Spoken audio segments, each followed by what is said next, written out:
السلام علیکم دوستو، آج کی کہانی کا نام ہے انتقام۔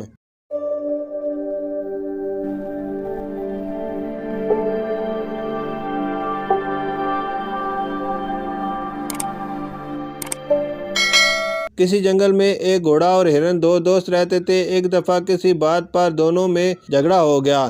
ہرن کافی پھرتیلا تھا، لڑائی مار پیٹ تک پہنچ گئی، گھوڑے کو زیادہ چوٹیں آئی تھی۔ دونوں ایک دوسرے سے دور بیگانوں کی طرح رہنے لگے۔ ایک دن گھوڑے نے جنگل میں ایک شکاری کو دیکھا تو اس نے سوچا کہ ہرن سے انتقام لیا جائے۔ وہ شکاری کے پاس گیا اور پوچھا، کیا تم کسی ہرن کو شکار کرنے آئے ہو؟ شکاری: ہاں۔ گھوڑے نے کہا، میں تمہیں ایک ہرن کا ٹھکانہ بتا سکتا ہوں۔ شکاری دل ہی دل میں خوش ہوا، یعنی ایک تیر سے دو شکار۔ اس نے گھوڑے سے کہا، اگر تم میری مدد کرو تو کیا ہی بات ہے، کیا میں تمہارے پیٹھ پر بیٹھ جاؤں؟ گھوڑا فوراً راضی ہو گیا۔ شکاری نے پھر کہا، اگر تمہیں تکلیف نہ ہو تو میں تمہارے منہ میں لگام ڈال دوں۔ گھوڑے نے پوچھا، اس سے کیا ہوگا؟ شکاری نے کہا، جیسے ہی مجھے ہرن نظر آئے گا میں تمہاری لگام اس طرف موڑ دوں گا۔